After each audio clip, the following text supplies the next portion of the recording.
Hey, good morning, everybody. Wednesday, day before Thanksgiving, going to school one more time, or maybe you have the day off, and you're going to read Joshua 3 and 4, Psalm 29, and Acts 13 today. And in Joshua 3 and 4, we see the Israelites finally crossing over into the promised land. This is literally what has been in view ever since really Adam and Eve left the garden, right? Ever since Adam and Eve were banished from the garden, God has been working to bring his people back into his promised land, right?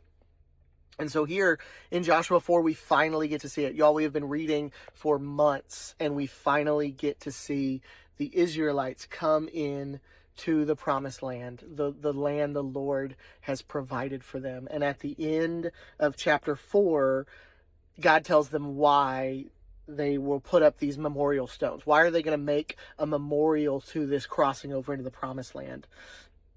And it says in verse 22, "Then you shall let your children know Israel passed over this Jordan on dry ground." And down in verse 24, "So that all the peoples of the earth may know that the hand of the Lord is mighty, that you may fear the Lord your God forever."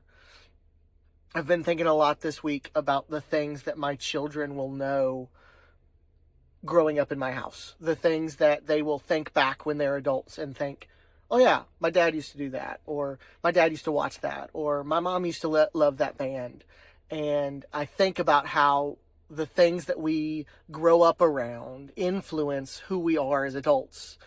In my life, the music that I listen to, the movies that I like to watch, the shows that I watch, a lot of that I've picked out over time, but some of that is stuff that I remember watching with my parents growing up. The music that my dad listened to in the truck when we would go places, the things that my mom would watch for Christmas. Like, these are things that make a difference and make an impact on you. And what God's saying here, and the reason why the Israelites are putting up these memorial stones, is so that the generations that come after them will remember that they didn't do this on their own, that the Lord provided this way forward for them.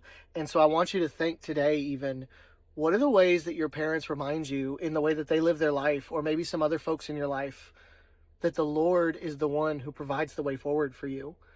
And how are you going to turn around and do that for those that are coming after you? Because that's what Joshua 4 is about. The ones that will come after you, how will they know that the Lord is the one who got you to where you are? I hope you think about that this week. I hope you have a wonderful Thanksgiving. We'll see y'all soon.